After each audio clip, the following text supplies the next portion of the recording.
19h, vous regardez Al24 News et merci de nous rejoindre pour cette nouvelle édition consacrée principalement à la visite d'État du président algérien en Fédération de Russie. Tout de suite, les titres de l'actualité. Accueil en grande pompe et protocole de haut niveau, le Kremlin ouvre ses portes. Abdelmajid Tebboune reçu ce jeudi par son homologue russe. Des discussions restreintes plus élargies au menu de ce troisième jour de visite.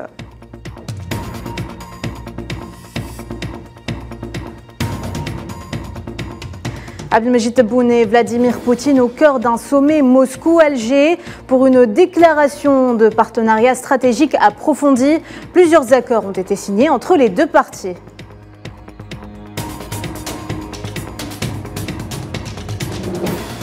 Les relations algéro-russes teintées d'une relation historique à l'épreuve du présent et de l'avenir. Dossier dans cette édition.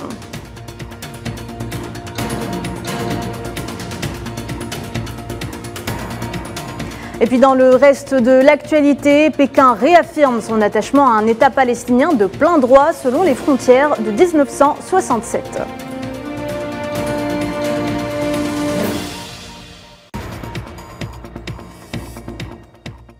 Bonsoir à tous et on revient vers vous après ce jingle.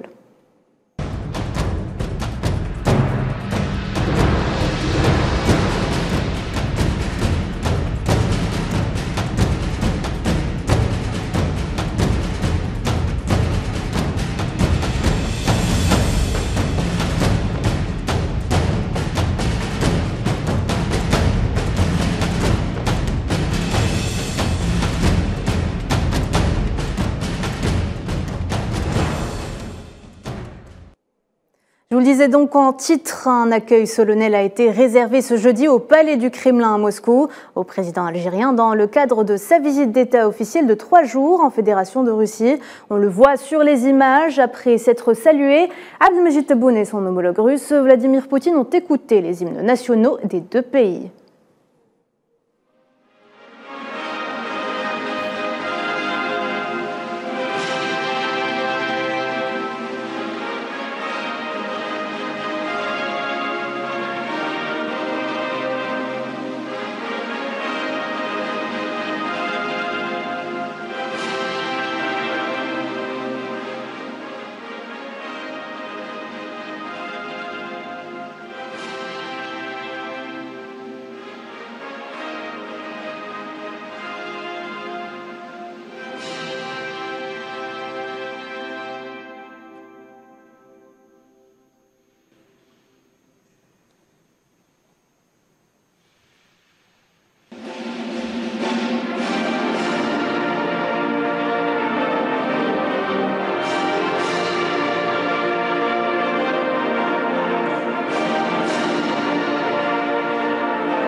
Abdelmajid Tebboune s'est à cette occasion entretenu avec Vladimir Poutine sur de nombreuses questions internationales et régionales d'intérêt commun, ainsi que sur les moyens de renforcer la coopération bilatérale entre Alger et Moscou.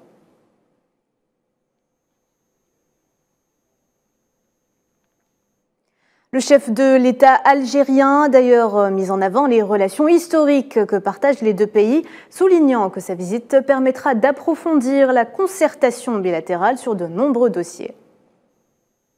لقد سمحت هذه الفرصة بتوجيه جزيل شكرنا لفخامة الرئيس على دعم روسيا للترشح بلدي للانضمام إلى مجموعة البريكس، واتفقنا على المضي بالعلاقات الجزائرية الروسية إلى المزيد من التعاون، وهو ما يعكس توقيعنا على تصريح الشراكة الاستراتيجية المعمقة التي يشهد على حرصنا المشترك لتكثيف وتوسيع التعاون بما يتماشى مع مستوى علاقاتنا التاريخية التي تمتد إلى أكثر من 60 سنة. De son côté, le président russe a témoigné de la solidité des relations bilatérales unissant les deux pays, précisant que l'Algérie comptait parmi les premiers partenaires commerciaux de la Russie, soulignant également l'importance de promouvoir le partenariat bilatéral. L'Algérie occupe le haut du tableau des partenaires commerciaux russes. Hier, vous avez présidé le forum économique bilatéral. Je pense que l'intérêt va croître dans ce domaine. Nous serons heureux de vous accueillir à Saint-Pétersbourg à la fin du mois de juillet, à l'occasion de la deuxième édition du sommet Russie-Afrique, la coopération russo-algérienne dans un cadre multilatéral. Abdelmajid Tebboune a par ailleurs fait part du souhait de l'Algérie d'accélérer son adhésion aux BRICS, compte tenu de ses grands avantages pour l'économie du pays.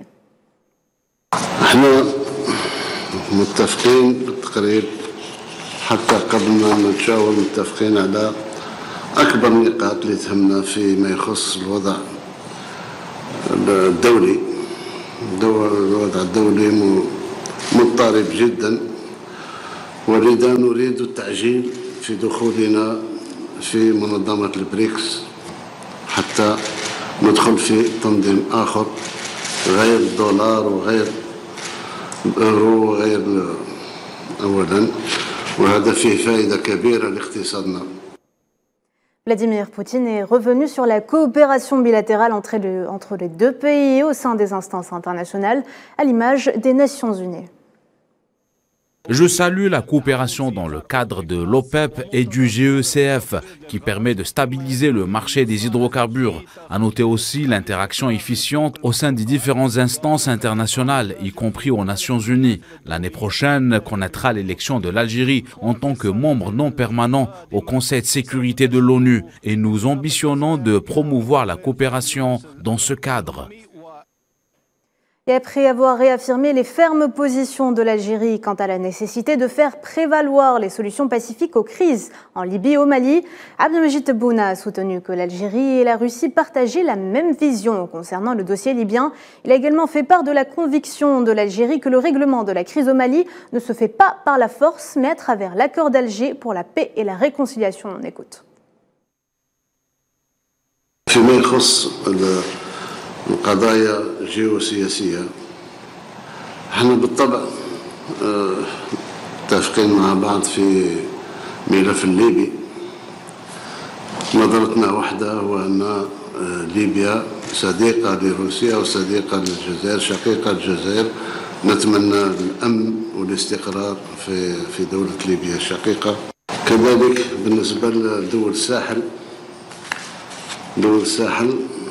احنا نبارك العلاقات الموجودة حاليا بين مالي وروسيا. مالي تبقى دولة قريبة لنا جدا منذ قرون، وإذا أمكن الحال أننا نتشاور في تسيير ملف مالي. هو حاليا فيه اتفاق الجزائر، ما يسمى باتفاق الجزائر. نطلب المساعدة من أصدقائنا الروس لتثبيت هذا الاتفاق مع المسيرين الحاليين، لأن احنا نشوف أن مشكل مالي لا يحل إلا بهذا الاتفاق. Et pour parler de ces déclarations, nous avons avec nous Hassan Qassimi, expert en questions géopolitiques. Bonsoir. Bonsoir, madame. Alors, on l'a vu, les deux parties ont signé la déclaration de partenariat stratégique. Le ciel semble se dégager pour Alger et Moscou, qui travaillent de concert à l'aboutissement des dossiers qui les concernent au niveau bilatéral, mais également régional et international, n'est-ce pas?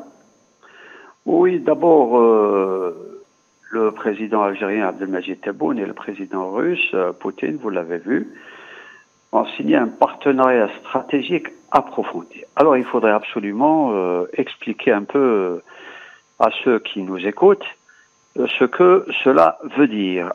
Il y a d'abord un partenariat stratégique qui a toujours existé de manière traditionnelle entre l'Algérie et la Russie, depuis d'ailleurs plus de 60 ans. Et là, c'était des relations qui étaient plus ou moins limitées à l'aspect militaire. Maintenant, le partenariat stratégique approfondi a été étendu à d'autres secteurs stratégiques dans le domaine du commerce, de l'industrie, de la technologie et d'autres aspects importants devant absolument aller vers des investissements massifs de la part des industriels russes en Algérie. Et vous avez vu que notre président de la République a fait une diplomatie des affaires et cela, bien sûr, est une chose qui est inédite et il a également fait un plaidoyer très fort en faveur des opportunités qui sont ouvertes en matière d'investissement en Algérie, une amélioration importante et qui s'améliore de plus en plus du climat des affaires en Algérie et bien sûr tout cela doit aboutir bien sûr à un partenariat approfondi multisectoriel. Parlons un peu de sémiotique, si vous le permettez, Monsieur Qassimi. Quelle sera la portée des images pour l'Algérie sur le plan international? On parle donc d'une Algérie sur tous les fronts diplomatiques. Écoutez, cette visite, nous pouvons l'interpréter en essayant d'expliquer qu'elle comporte deux volets. Le premier volet, c'est le volet commercial. Et le deuxième volet, c'est un volet qui n'est pas apparent et qui porte sur le dossier de la paix et de la sécurité. Sur ce dossier, bien sûr, et la visite du président Abdelmajid Tebboune en Russie, il y a derrière cette visite le dossier de l'Ukraine qui plane lourdement.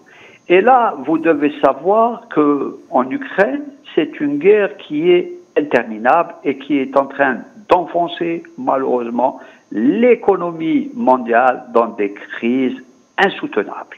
Et vous avez vu la visite dernièrement du représentant de l'Union européenne, M. Borrell, qui a fait sa déclaration de presse, et nous l'avons entendu, invitant ardemment l'Algérie à s'impliquer fortement sur le dossier ukrainien. Je me permets de vous couper. En Afrique, continent qui nous intéresse particulièrement, comment est-ce que vous voyez ces entretiens ou cette visite? Écoutez, ces entretiens comportent bien sûr des volets économiques et commerciaux et comportent bien sûr des volets politiques. Et vous avez vu que notre président a fait un peu la synthèse de ces activités sur plusieurs dossiers importants.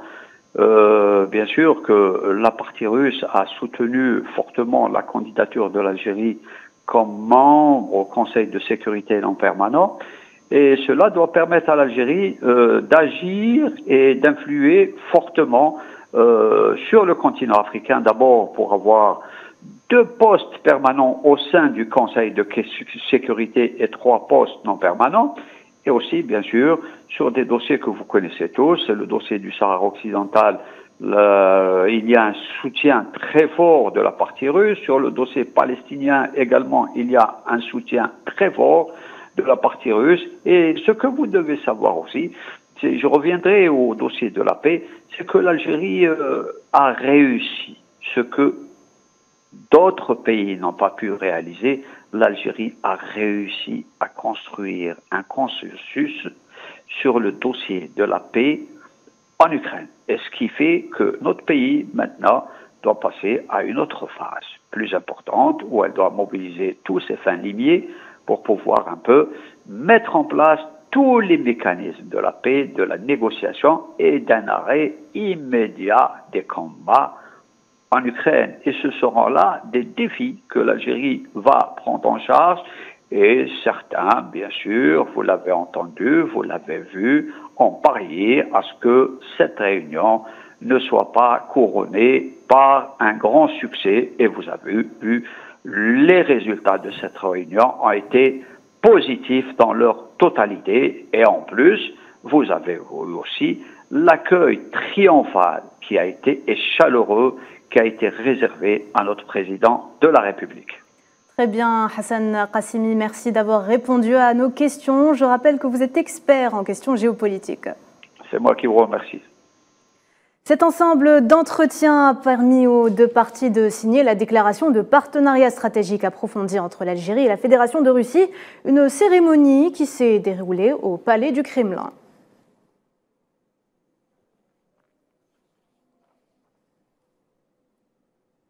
On le voit donc sur ces images. Plusieurs accords ont notamment été signés entre les deux chefs d'État dans la capitale russe afin d'intensifier et d'élargir la coopération bilatérale.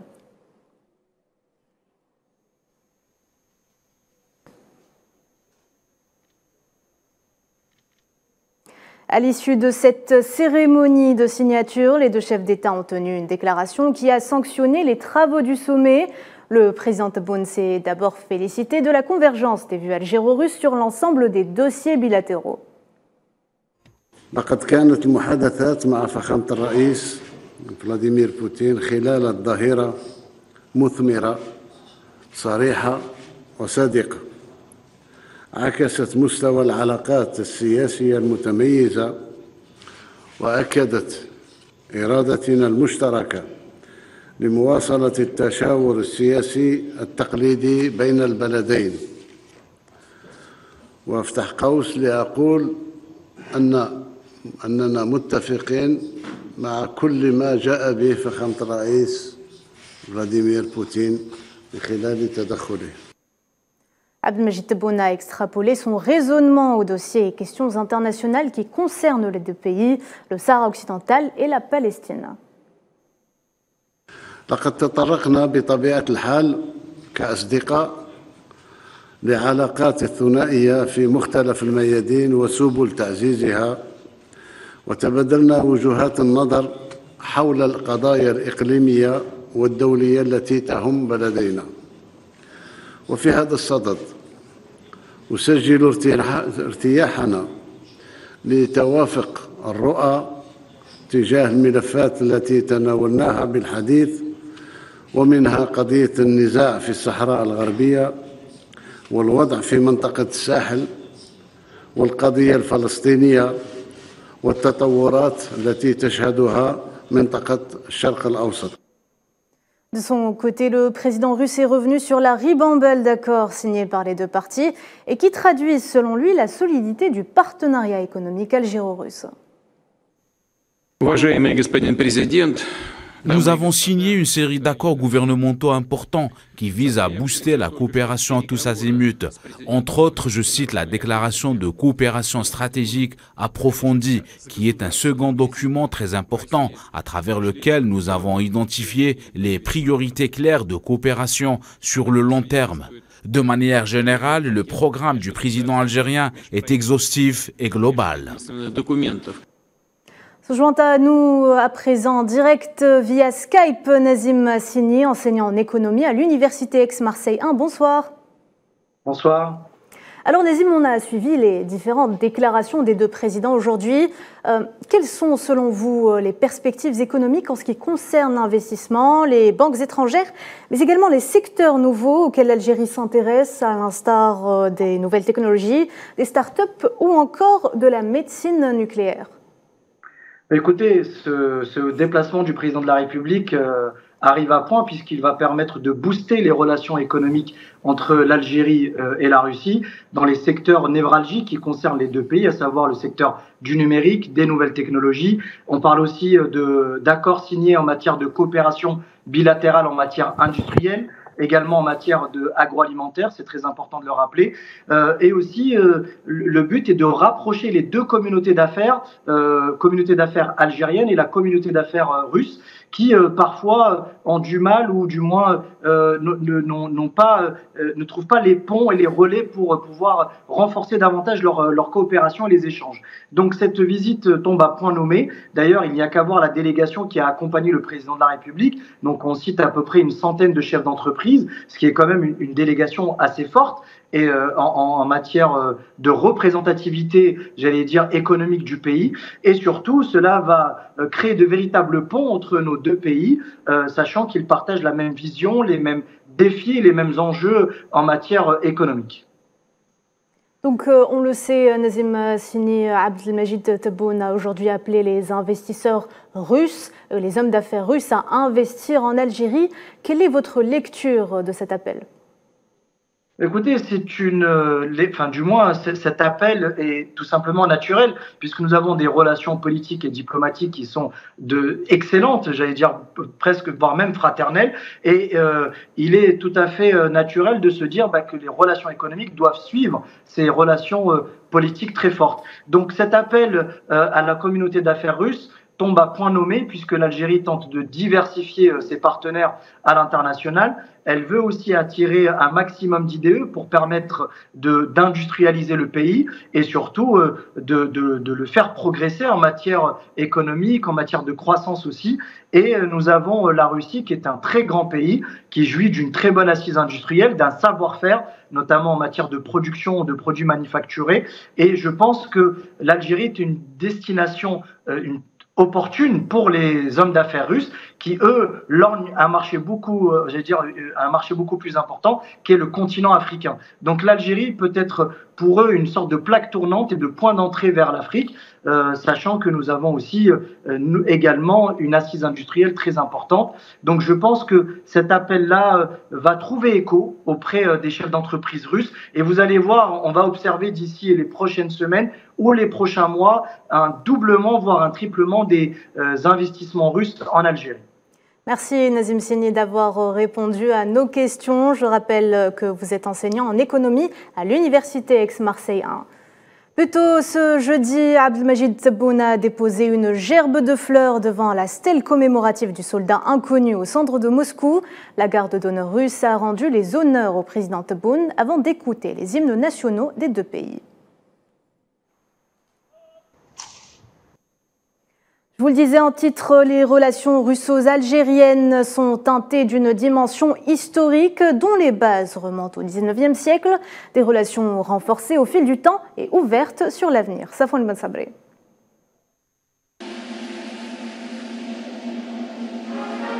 Le président algérien Abdelmajid Tebboune est en visite en Russie pour approfondir les relations russo-algériennes, des relations qui relèvent d'une dimension historique et qui remontent au fondement même de l'État algérien. Alors que l'Algérie subissait les affres du colonialisme, en 1860, l'émir Abdelkader fut décoré de l'ordre russe de l'Aigle blanc pour les efforts consacrés à la promotion de la paix entre musulmans et chrétiens d'Orient. La Russie a soutenu l'Algérie durant sa lutte pour l'indépendance. Une fois la liberté recouvrée, la proximité entre Alger et Moscou fut naturellement renforcée. L'Algérie a pu compter sur le soutien soviétique, notamment durant les guerres israélo-arabes en 1967 et 1973. À l'heure de la refondation de l'ordre mondial accélérée par le conflit en Ukraine, dans une scène internationale caractérisée par l'émergence de nouveaux pôles décisionnels, l'axe Alger-Moscou résiste aux aléas de l'histoire. Nous avons des relations historiques, elles ne peuvent pas changer, même si la situation change dans le monde. Par sa visite à Moscou, le président algérien Abdelmajid Tebboune table sur un renforcement des relations économiques entre les deux pays, à l'image de la proximité politique existante. Nos relations sont excellentes sur le plan politique. Elles n'ont pas changé depuis 60 ans. Mais pour les relations économiques, c'est différent. Les échanges commerciaux sont à un bas niveau qui est incomparable à celui au niveau politique. Les présidents algériens et russes ont signé un partenariat stratégique élargi visant les domaines de l'agriculture, de l'industrie et de la culture, entre autres. Autre point clé, les échanges entre les deux pays pourraient se faire en monnaie nationale respective et éventuellement mettre fin à l'omniprésence du dollar. À l'aube du XXIe siècle, Moscou et Alger aspirent tous deux à un rééquilibrage des rapports de force sur la scène internationale. Le président algérien s'est également entretenu avec le Premier ministre Mikhail Mishustin au siège de la primature russe hier, en présence des délégations des deux pays. Lors de cet entretien, le chef de l'État algérien a exprimé sa volonté de renforcer la coopération bilatérale dans tous les domaines, y compris l'agriculture, l'industrialisation, la culture ainsi que les entreprises émergentes.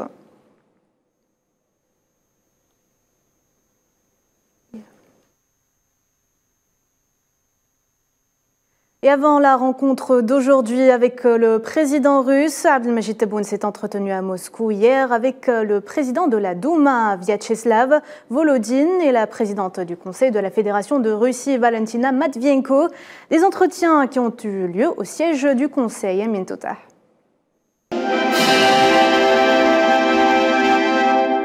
À l'image des relations historiques vieilles de 60 ans entre Moscou et Alger, les relations parlementaires consacrent une fois de plus la coopération solide et profonde entre l'instance législative russe et algérienne. En témoigne l'escale du président algérien Abdelmajid Tebboune à la Douma. Au deuxième jour de sa visite d'État, Abdelmajid Tebboune a été reçu par Vyacheslav Volodine, président de la Chambre haute. Une rencontre dont l'objectif était l'examen des questions d'intérêt commun et la promotion du partenariat entre les deux pays.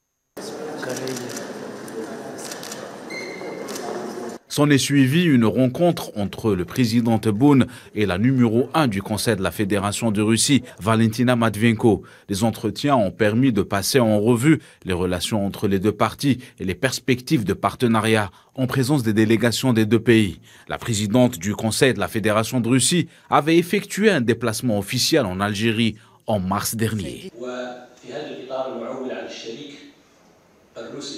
Un rapprochement parlementaire manifeste des deux pays avant même la visite d'État du président algérien. La Russie et l'Algérie ont lancé le groupe parlementaire d'amitié algéro-russe entre le Conseil de la nation algérienne et le Conseil fédéral de l'Assemblée fédérale de Russie afin de consolider les relations de coopération, de concertation et de coordination entre les deux conseils dans le cadre d'une diplomatie parlementaire efficace et bénéfique pour Alger et Moscou.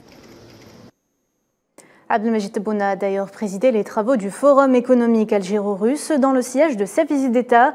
70 opérateurs économiques algériens et 200 hommes d'affaires russes participaient hier à ce forum, un événement permettant aux deux parties d'explorer les opportunités d'investissement et de partenariat et de renforcer la coopération à l'effet de donner une forte impulsion aux relations économiques algéro-russes. Dans ce sillage, le président algérien a affirmé que l'Algérie s'est engagée dans un programme de relance économique multidimensionnel et fait de 2023 l'année de la relance économique, soulignant que le pays a inscrit la révision du cadre juridique régissant l'investissement au centre des priorités afin d'assurer un climat d'affaires idoine.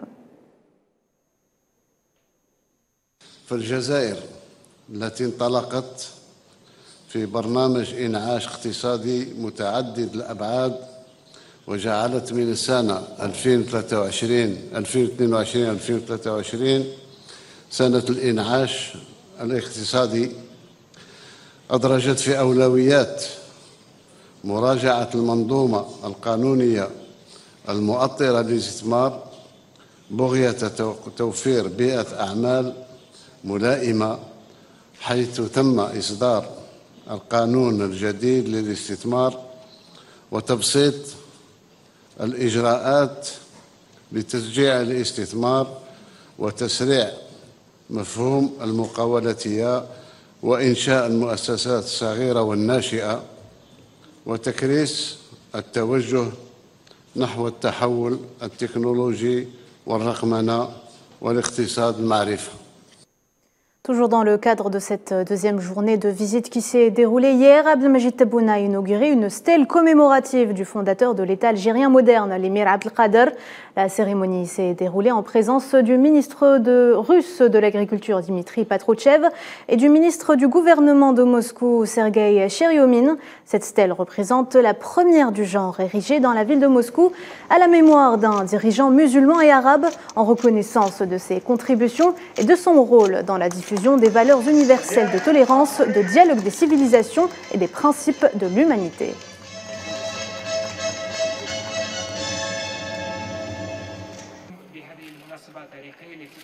جسور عريقة متجذرة في التاريخ أكثر من 60 سنة، الرمز الحالي ساحة الأمير عبدالقادر تدل على الصداقة العريقة اللي موجودة بين روسيا، الشعب الروسي والشعب الجزائري.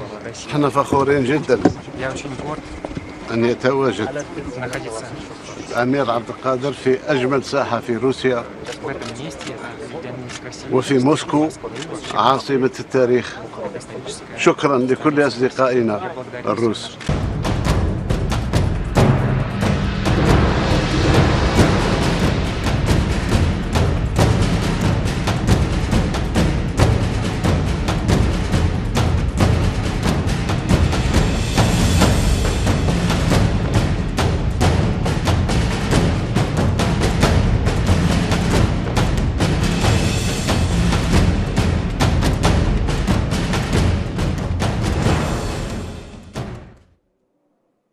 On passe au reste de l'actualité. L'Algérie a été élue ce jeudi à l'unanimité en qualité de vice-présidente au Conseil international des céréales, et ce à la faveur d'un vote organisé par cette instance internationale à Londres.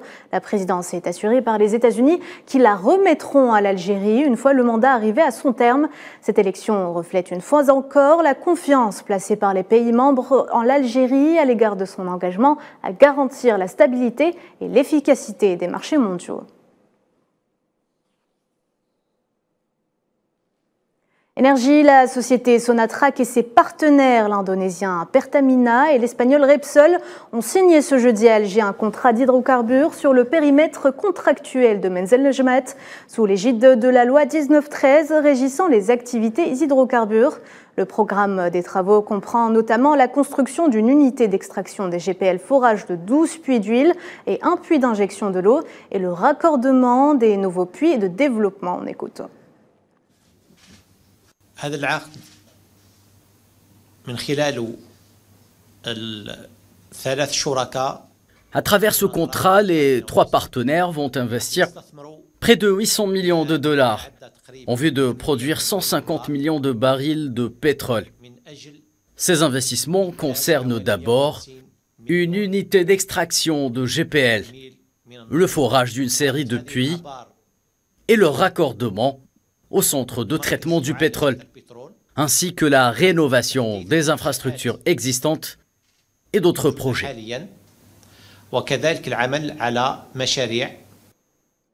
2 mois jour pour jour depuis le début du conflit au Soudan, la situation ne semble pas s'améliorer et les combats font encore rage entre les deux parties belligérantes.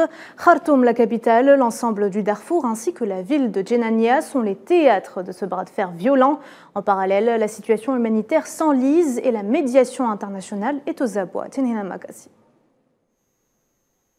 Le Soudan, pays charnière entre l'Afrique et le monde arabe, est depuis le 15 avril dernier est secoué par de violents combats opposant l'armée du pays aux forces de soutien rapide. Un nouvel abcès sécuritaire dont les enjeux dépassent les frontières soudanaises, faisant peser des menaces de déstabilisation sur l'ensemble de l'est du continent. Depuis le début du conflit, les deux parties belligérantes s'affrontent aux armes lourdes et légères autour d'axes et de villes stratégiques. À l'instar de la capitale Khartoum, la ville portuaire de Port-Soudan abritant un des plus importants accès du pays à la mer Rouge, ou encore Djenina et Nila, dans les wilayas du Darfour occidental et du sud. Jeudi, une autre ville s'ajoute à la longue liste, le chef-lieu du Nord Kordofan, El Abiad. L'armée a lancé une attaque aérienne sur les positions des FSR. Ce n'est pas la première fois que le Kordofan, situé au centre du pays, est confronté aux violences. Par ailleurs, l'armée accuse les FSR d'avoir assassiné le gouverneur du Darfour Ouest, Khamis Abdallah Abakar, dénonçant, je cite, un acte criminel et barbare. Les violences dans l'ensemble du Darfour inquiètent la communauté internationale, alors que le médiateur de l'ONU pour le pays, Volker Perthes, peine à trouver sa place. Dans le même temps, la mission d'appui de l'organisation pour accompagner la transition dans le pays n'a été prolongée que de 6 mois en début de juin par le Conseil de sécurité. Selon bon nombre d'observateurs, c'est dans la durée que ce bras de fer fratricide s'inscrit, compte tenu de ses enjeux nationaux, régionaux et internationaux. Cela dit, dans ce tableau désastreux, les deux parties semblent d'accord sur un point. L'enlisement ne serait dans l'intérêt d'aucune partie, et encore moins dans l'intérêt de la région. De son côté, la médiation internationale menée par l'Arabie saoudite semble à bout de souffle. La Chine a affirmé son soutien à la juste cause du peuple palestinien pour le rétablissement de ses droits nationaux légitimes. C'est ce qui est ressorti de la déclaration conjointe sino-palestinienne publiée ce jeudi à l'issue de la visite du président de l'État de Palestine, Mahmoud Abbas, à Pékin. La déclaration a affirmé le soutien indéfectible de Pékin à la création d'un État de Palestine indépendant et pleinement souverain sur la base des frontières de 1967 avec Al-Quds Est comme capitale, ainsi que son soutien à l'adhésion de la Palestine en tant que membre à part entière aux Nations Unies. Des centaines de Palestiniens ont accompagné le corps du martyr Khalil Anis, 20 ans, jusqu'à sa dernière demeure, après qu'il ait été abattu par les forces d'occupation sionistes lors d'une incursion dans la ville de Naplouse ce jeudi. Le cortège funèbre est parti de l'hôpital Rafidia avec la participation de nombreux représentants d'événements officiels et populaires vers le rond-point des martyrs au centre-ville.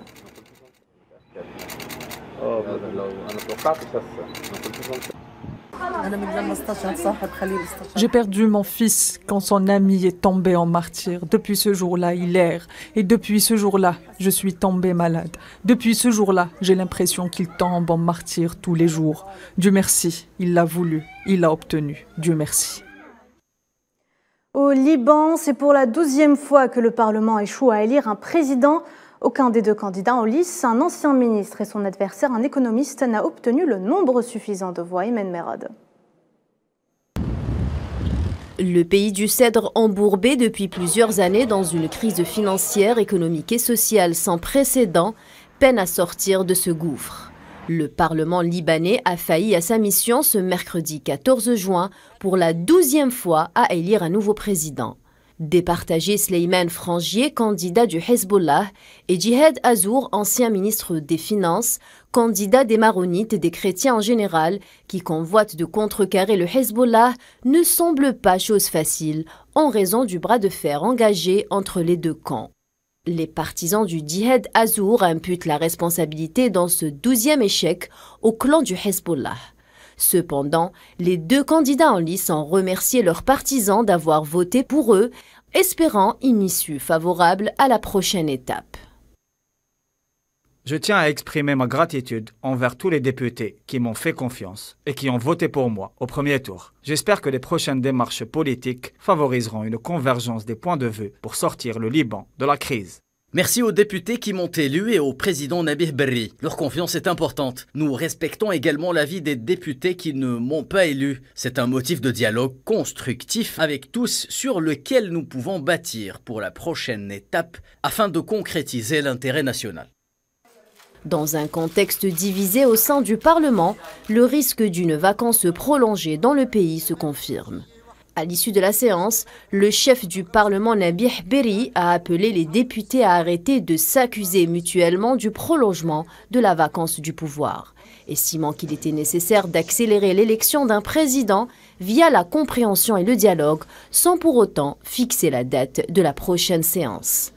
Rappelant que le mandat du président sortant Michel Aoun ayant pris fin le 31 octobre dernier, les députés avaient entamé le 29 septembre le processus visant à élire son successeur. Ceci en sachant que lors de la dernière présidentielle, le Liban était resté sans président pendant 29 mois. Le pays du Cèdre finalement ne rompt pas avec sa tradition qui est la tâche ardue à chaque fois de trouver un président consensuel.